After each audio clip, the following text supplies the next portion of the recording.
Hi. Resentment is your superpower, and I'm going to explain why. If you've ever heard of Byron Katie, I first heard of her from Teal Scott, and Teal Scott talks about her a lot throughout the years. And I kind of just pushed her off, like thinking it was going to be this big, monumental shadow work, deep dive, gonna take forever type introspection, but it actually is very simple and very profound. So I wanted to bring awareness to that today and kind of walk through what that is and why it's so important. So Byron Katie is a powerful speaker. She developed a method called the work, and it basically entails identifying resentment, 4 questions, and then a turnaround. Anger is a powerful and sometimes frightening emotion. It's also a beneficial one if it's not allowed to harden into resentment or used as a battering ram to punish or abuse people. That's a quote from Melody Beattie. Resentment is a very, very powerful superpower if you can turn it around, which is why I found the work by Byron Katie to be so powerful, and I totally understand now why Teal Scott recommends it to everyone as a foundation, as a pillar of self-work, because then it makes it so much easier to understand what is self and other, how to kind of reconstruct our belief systems, changing our personality, reconstructing our identity, how we see the world, how we see ourselves, and drawing that boundary of reclaiming power. So resentment is really a superpower because once it's identified and kind of alchemized, that power is all coming back to you. So you're liberating this energy, which is normally always being sent and channeled to other people, to places, to situations, to past traumas, to people who've betrayed us, or situations that we don't really see clearly. And of course, remember, we are the ones who define the meaning behind things. So when we're looking at our past, when we're looking at these things, we wake up and we revisit all of these reasons why we are depressed, or why we don't have energy, or why we're stuck, or, well, this person did this, and, well, I'm here because of that, and this situation is this way, and we rehearse all of these things. Dr. Joe Dispenza actually, through his research, has shown that 50% of what we are rehearsing every day as our past, 50% of that is not actually accurate. It's not actually the way that things happened. And when you have multiple people experiencing things, they're all going to have completely different stories. So that gives us the power to recreate a different story based on our perception, based on how we see it. So Byron Katie, the work, starts by identifying a resentment, which I'll use myself as an example. I, for the longest time, and I'm just now kind of figuring out how to liberate that energy and use it as a superpower, but I felt that people didn't believe in me.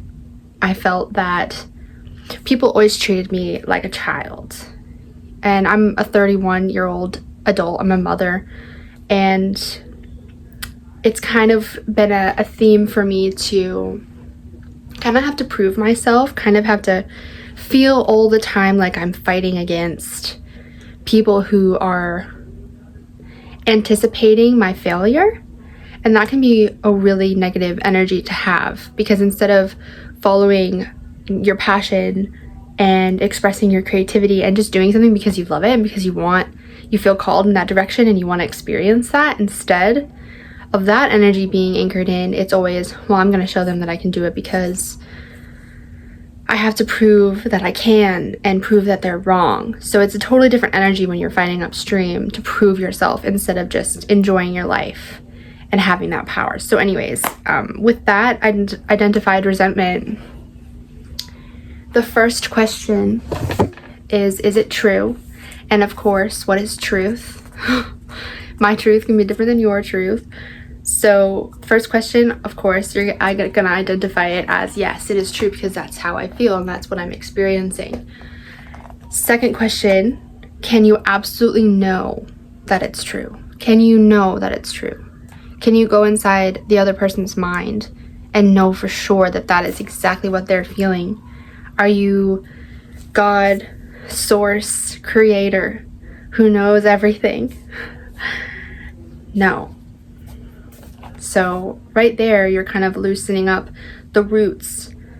You're getting ready to uproot it because you're giving it a little bit of space. How do you live with that thought, with that belief system, with that ingrained resentment? How do you live day to day? Who are you with that integrated? What are the choices, behaviors, patterns of thinking? How do you expect and assume other people are relating to you? How do you assume other people are seeing you? So that's also a really fascinating topic, thinking about how we're being perceived and how that affects our identity. A lot of times, I learned in psychology that we are always we're ebbing between the identity that we have and how we think other people are going to perceive us. And this identity game that we play here on Earth. And most of the time, other people aren't even perceiving us that way, but we anticipate it, and it affects everything. So who are you with this resentment, this day-to-day life? And then the next question, last question, is who would you be without that?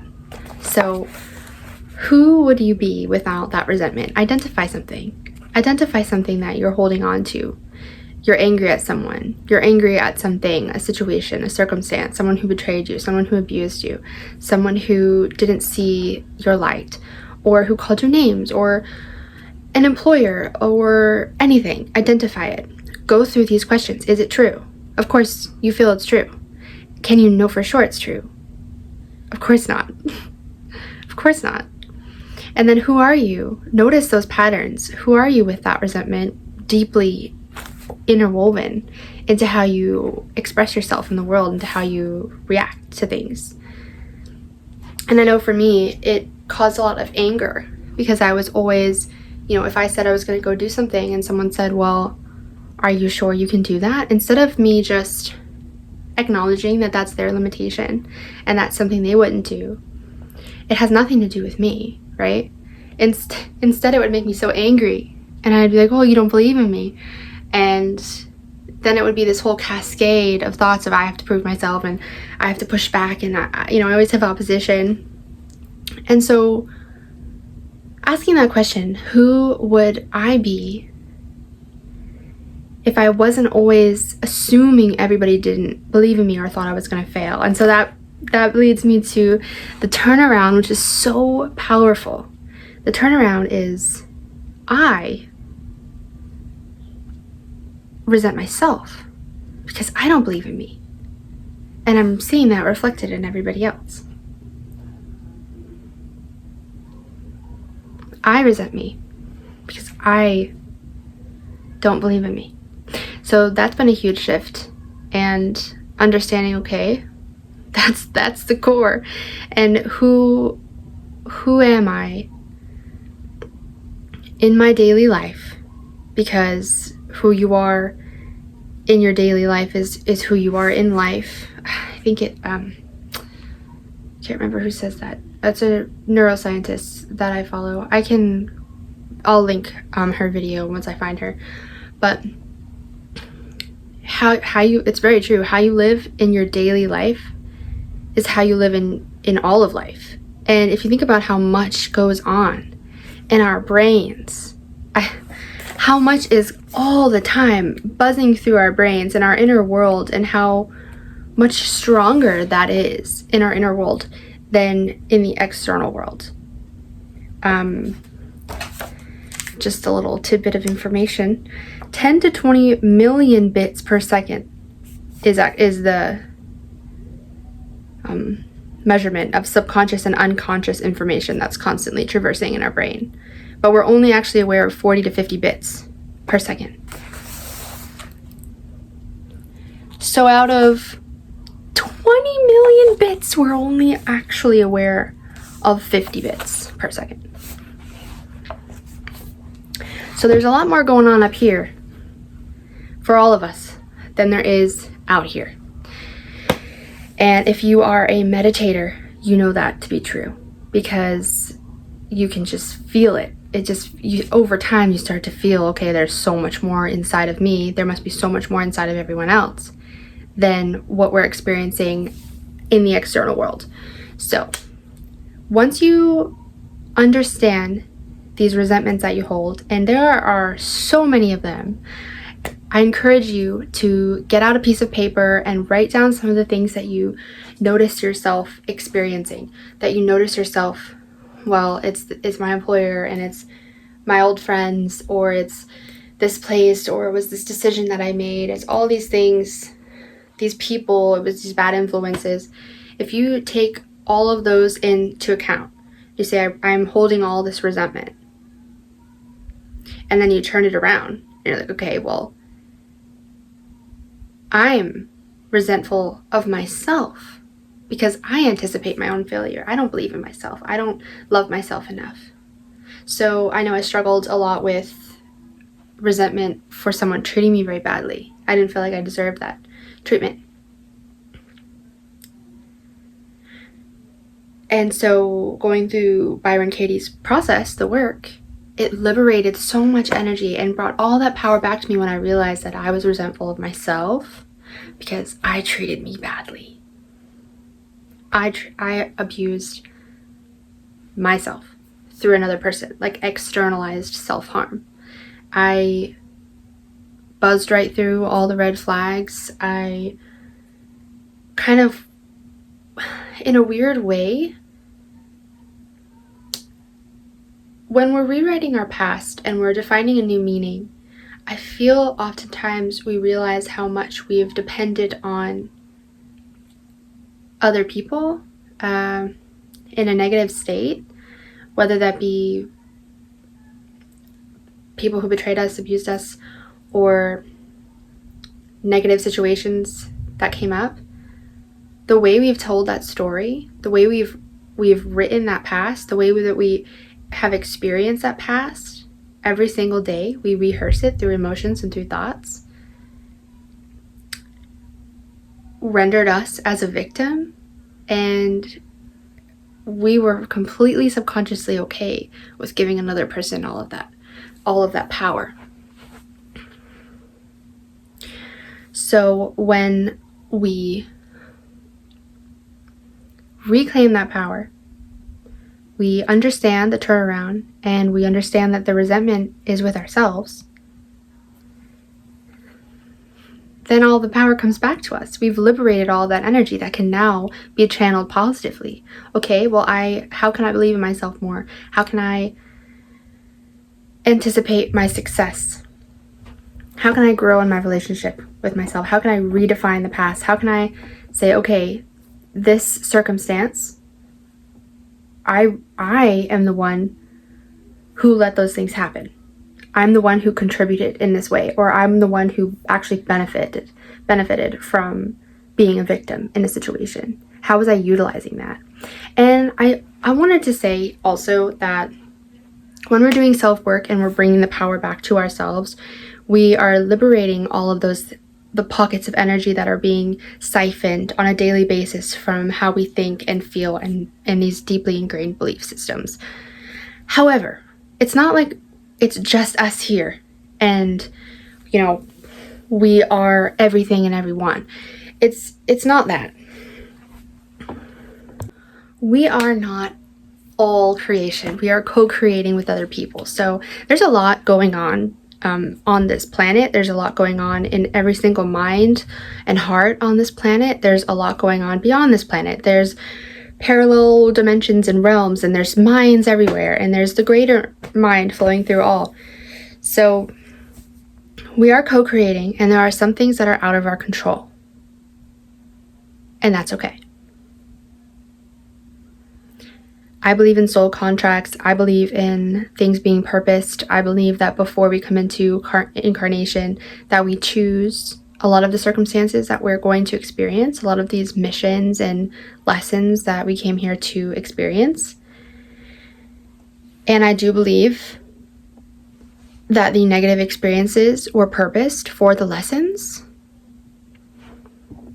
so that these souls can have the full spectrum, mature souls who are ready to experience the whole spectrum of things and learn all of the lessons available to integrate it into wholeness. I do believe that that's true.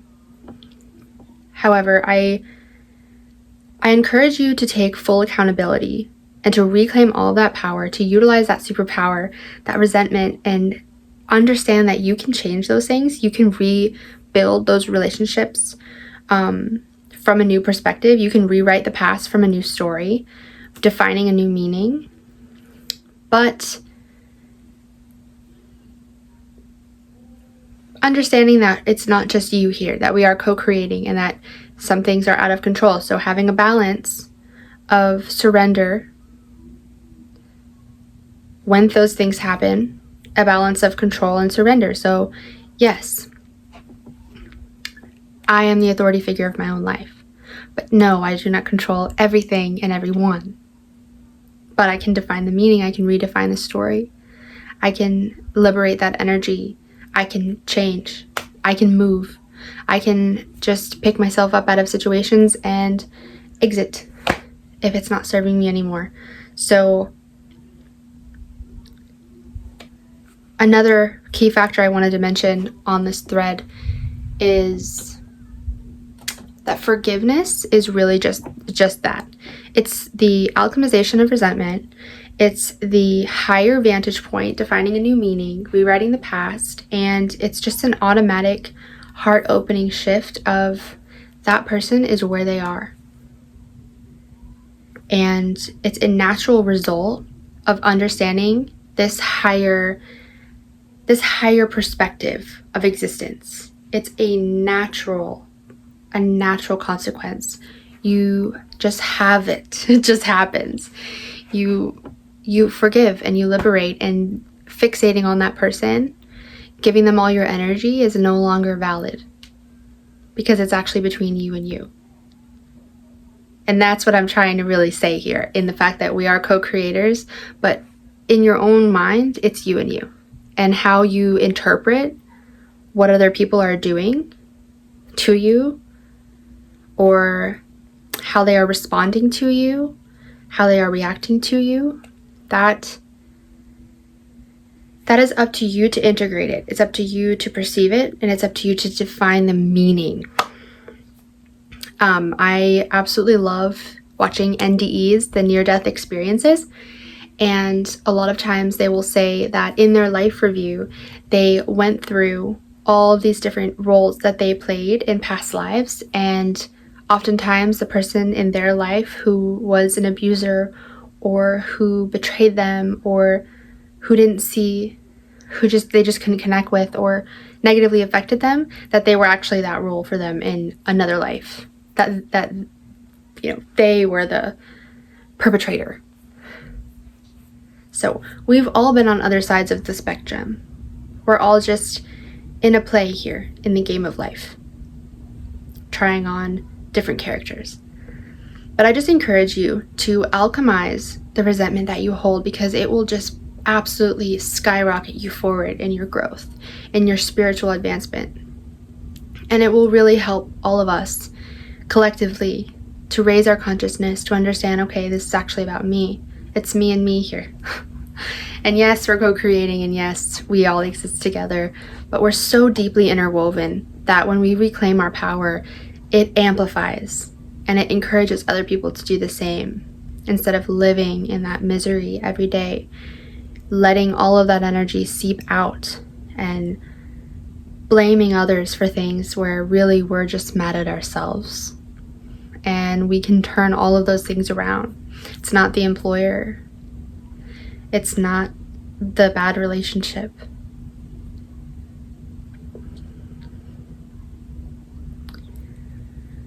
So I've linked the videos down below that I think would be helpful in this process.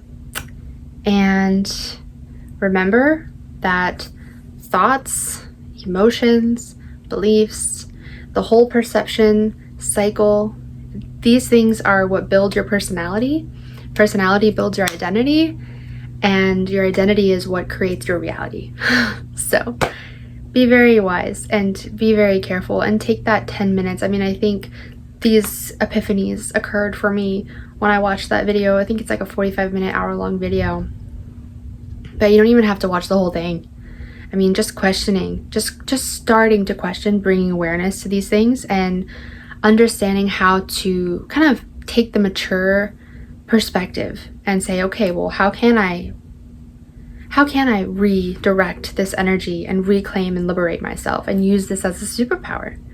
Because what's the alternative? Sit in misery and be angry and resentful of others when really we're the ones who made a lot of those decisions and it was a two-person thing? Of course, sometimes, yes, it's not a two-person thing, and I'm not talking about some intense,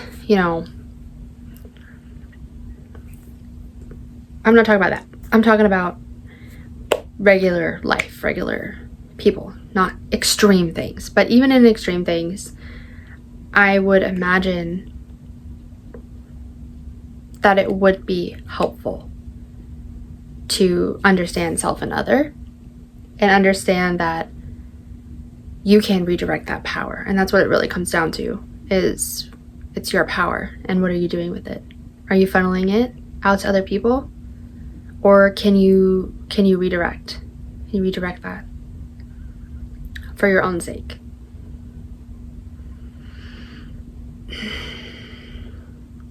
And as I said in the complex PTSD video, these distortions and these patterns lay down the framework of every thought after and every emotional pattern and then our behaviors and then our decisions and our choices. Thus, our entire life is built upon these resentments. And not that they aren't valid. And that was so powerful when Byron Katie mentioned in her video, someone got irritated, and they're like, well, how is that okay that they did that? That's not okay. I didn't deserve that. And she said, of course not. Of course. This is not giving them a free pass. This is not just forgetting the past and, oh, well, it's not giving yourself all the blame. And it's also not totally neutralizing the situation from the other person's perspective. But what it is doing is it's reclaiming your power. And it's reclaiming your authority over your own emotional state and your own mindset and your own state of being. That's your own life. Which is very, very powerful.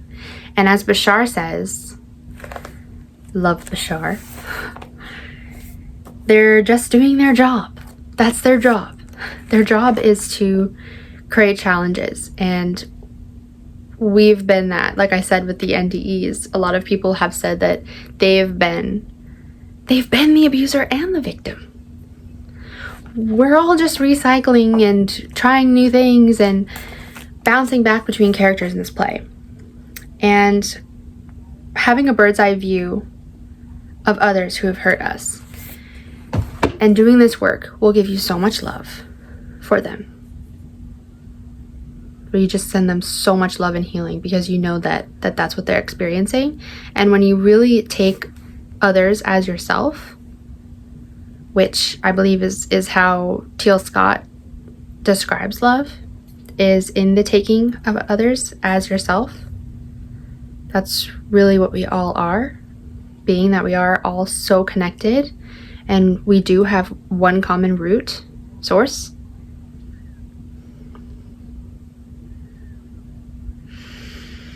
The only thing to do once that forgiveness comes through those realizations is to send them love and healing.